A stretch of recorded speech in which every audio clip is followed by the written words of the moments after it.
Well, there are rumblings that the White House is not happy with the National Security Advisor over growing concerns he might have misled top officials about his conversations with Russia's ambassador. A US official has confirmed to CNN that Michael Flynn did in fact discuss sanctions in a phone call before the inauguration, despite his earlier denials. Well, now Russia is weighing in, saying it had no conversations with the White House about those sanctions. Now, Matthew Chance joins us now from Moscow. Matthew, this, of course, is becoming a very big issue here in the US. It could cost the National Security Advisor his job. Just give us a sense of the perspective there.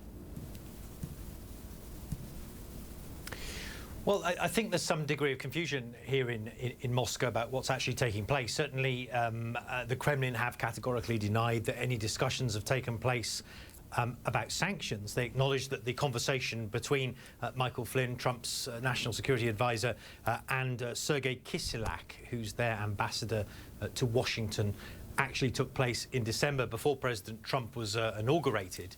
But they've said sanctions were not on the table during those discussions. They've also rejected the suggestion, which has been made repeatedly, that the outcome of that conversation that took place influenced the decision of Vladimir Putin back in December to react in the way he did, or to not react, when President Obama expelled 35 Russian diplomats amid allegations of Russian hacking of the US election. Remember, Vladimir Putin chose not to respond in kind and instead to do nothing and to wait for the Trump administration to take office.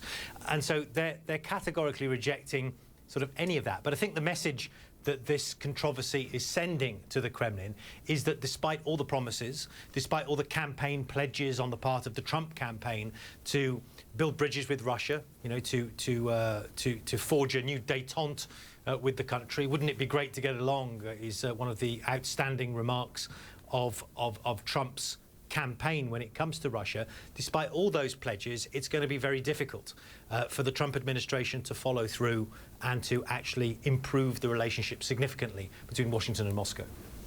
Matthew, we have seen pictures that have emerged of Michael Flynn sitting next to the Russian president. What can you tell us about their relationship? Well, I mean, I don't think it's a close one, but this isn't the first time that Michael Flynn has had his judgment brought into question when it comes to Russia. The photographs you're referring to, I expect, come from December 2015, when General Flynn was paid by a speaking agency to attend a gala dinner in Moscow, which was hosted by Russia Today, which is an English-language Kremlin-funded television channel. And during that gala dinner, he gave a speech, and he sat next to Vladimir Putin for the proceedings. He was criticised then, given the relationship between the United States and Russia, rocky as it's been over all sorts of issues, from Crimea to Syria to Russia's intervention in Ukraine in other ways.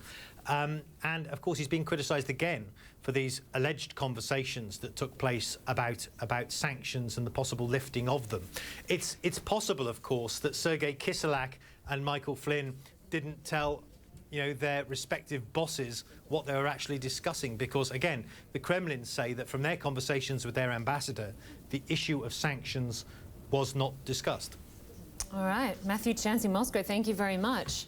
That, of course, is the Russian side. Now to the US side. A senior official tells CNN that Michael Flynn may have betrayed the administration's trust by initially denying those conversations. On Sunday, a Trump advisor refused to say if the president still trusts Flynn. Well, the White House did not give you anything to say other than that. They did not give me anything to say. You cannot. So you cannot say whether or not and answer, Chuck. The president still has confidence in his national security advisor. It's not for me to tell you what's in the president's mind. That's a question for the president. It's a question for our chief of staff. Asked and answered, Chuck. Let me ask. Well, for more on all of this, let's go to White House correspondent Sara Murray. She joins us now from Washington. Sara, it's looking more and more likely that Flynn may have not only misled but potentially even lied to the vice president. Can he be trusted? Well, I think that's certainly a concern within the White House. Now the word is that Flynn is unable to deny whether he spoke about these sanctions when he spoke to the Russian ambassador. So that's, of course, raising red flags about whether Flynn may have misled the vice president. And in addition, it's caused this raft of negative stories in the wake of this about what Flynn was up to, what he said to the advisors, and whether he can be trusted. And we are hearing from White House sources that this is a White House that's already been racked by palace intrigue and staff turmoil, and now Flynn seems to be rising to the top of that, and there are questions about whether his job could be in jeopardy. And talking about that potential chaos within the Trump team, there is word that he is micromanaging them. What more can you tell us? Well, I think that we've seen a lot of conflicts within the Trump team because there aren't clear lines about who is in charge of what. And I think, you know, the possibility that General Flynn may have had these conversations with the Russian ambassador and not appropriately conveyed them to the vice president is a good indication of that. I think that we have seen an administration that has been slow to fill the agencies and some of these top-tier positions with their own people. So there's a lot of mistrust, and we've heard this from the intelligence community about whether they believe that they can trust staffers who have been there for decades and whether Flynn in particular trusts them. And so I think that that's sort of contributing to a lot of the questions around him. And of course, looking at Flynn's background, he was a former Army general with years of experience in intelligence.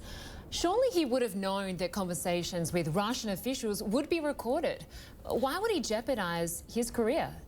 Well, that's one of the perplexing questions, is because he has this background in intelligence, he presumably would have been aware that there would be some record of this conversation, that it's possible that other people would be able to corroborate his account or disprove it. And now we're sort of in this mess. And, you know, I think one of the things that when people who have worked with Flynn say is that he's an expert at intelligence gathering. He's an expert in the field. But when it comes to sort of management, working within the chain, working within the hierarchy, that is where he is struggled to sort of play by the rules in the past. And I think that Donald Trump, as president, sort of likes people that are kind of renegades. He likes people that do not necessarily have a traditional resume, but now he's beginning, I think, to see some of the risks that come with hiring folks like that. All right, Sara Murray, good to have you with us. Thanks so much for that perspective.